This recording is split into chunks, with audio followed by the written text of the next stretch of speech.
حاضرین جماعت، یا علی مدد، ابھی مومن کی روح اور خدا کا نور، اس کے تعلق کے حوالے سے اس تصور کو واضح کیا گیا کہ راستہ یہی ہے کہ مومن اپنی روح کا رشتہ خدا کے نور کے ساتھ پیدا کرے، اور ڈسپلن کے حوالے سے وزیر اسماعیل بھائی گانگجی کے حوالے سے مولا کا یہ ارشاد سنایا گیا، جو مولا نے وزیر اسماعیل بھائی گانگجی کو فرمایا تھا کہ یہ جو ڈسپلن والی عبادت ہے اس میں کہاں تک جاؤ گے؟ جو مولا نے وزیر اسماعیل بھائی گانگجی کو فرمایا، جب وزیر نے کہا خداوند صبح شام دعا تو پڑھتا ہوں، مولا نے فرمایا اس ڈسپلن والی عبادت کے حوالے سے کہاں تک جاؤ گے؟ وہ عبادت کرو جس میں روح خدا کے نور سے ملاپ کرتا ہے، اور وہاں مولا نے ان کو بیت الخیال کی بخشش کی۔ تو دروازہ دکھایا گیا، ہمیں خیال کا گھر دکھایا گیا، اب ہم اس گھر میں داخل ہوں گے اور عبادت کے کچھ عملی پہلو کے بارے میں بات کریں گے۔ مجھے یاد آیا 1964 کی بات ہے، ڈھاکہ کی، مولانا حاضر امام شاہ کریم الحسینی صلوات اللہ علیہ، غالباً نومبر مہینے کی 5 تاریخ تھی۔ اسماعیل ایسوسیشن تھی ڈھاکہ میں، اس کا آڈینس تھا، مشنریز اور طریقہ بورڈ اسماعیل ایسوسیشن کے سٹاف وغیرہ بیٹھے تھے۔ وہاں مولا نے ایک فرمان فرمایا جس میں مولا نے 2 جملے فرمائے کہ ہم چاہتے ہیں کہ آپ جانیں کہ what is essential in our practice, آپ جانیں کہ ہمارے طریقے میں جو ایسنس ہے، جو روح ہے، جو جوہر ہے، وہ کیا ہے؟ مولا نے فرمایا یہ محض دعا نہیں ہے، یہ محض جماعت خانے کی حاضری نہیں ہے، یہ محض امام اور جماعت کی خدمت نہیں ہے، بٹ اٹ از آلسو عبادت۔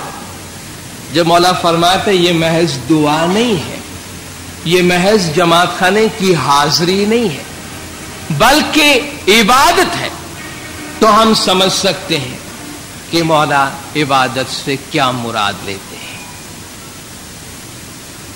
پورا فروٹ، پورا پھل ہمارے سامنے ہے، مولا فرماتے ہیں پھل کو توڑ کر اندر سے مغز نکال کے اور مغز کھانے کی بات کرو۔ اسماعیلی طریقے سے اگر اس مغز کو نکال دیا جائے تو کچھ بھی باقی نہیں رہے گا، اور اس مغز، روح اور خدا کے نور کے باہمی رشتے اور اس رشتے میں آگے بڑھنے اور ترقی کرنے کی بات کریں گے، جو بیت الخیال کی عبادت ہے، بیت الخیال کی عبادت ہے۔ نہیں تو تقریباً 20,000 نوجوان ہوں گے۔ آپ کو اشارہ دیا گیا گزشتہ مولا کی وزٹ میں 4 فلور بھرے تھے درخانہ کے اور کریم آباد کے، تو 5,000 تو ایک فلور پہ ہوں گے۔ 20,000 نوجوان اگر مولا سے یہ بخشش لیتا ہے، اس قوم کی حالت کیا ہوتی ہے؟ یہ بیت الخیال کی بات وہ باتیں ہیں جو عمل کرتا ہے، مولا نے فرمایا جو چکھتا ہے سمجھتا ہے، جس نے اس پہ عمل نہیں کیا وہ اس کو نہ کبھی سمجھ سکے گا، نہ اس کے بارے میں کبھی کوئی گفتگو کر سکے گا، نہ اس کے بارے میں کبھی کوئی بات چیت کر سکے گا۔ تو ہم عبادت کے گھر میں داخل ہوتے، بھئی ہم نے سنا، ہم نے سمجھ لیا، عبادت ہمارے لیے ضروری ہے، اور عبادت وہ جو علی الصبح کی عبادت، جس گھر میں داخل ہونے کے بعد ہمارا خیال زمانے کے ایمان کے خیال کے ساتھ ہوتا ہے۔ مولا نے فرمایا اس جگہ پہ صرف بیت الخیال میں ہی نہیں رہنا، ہمارے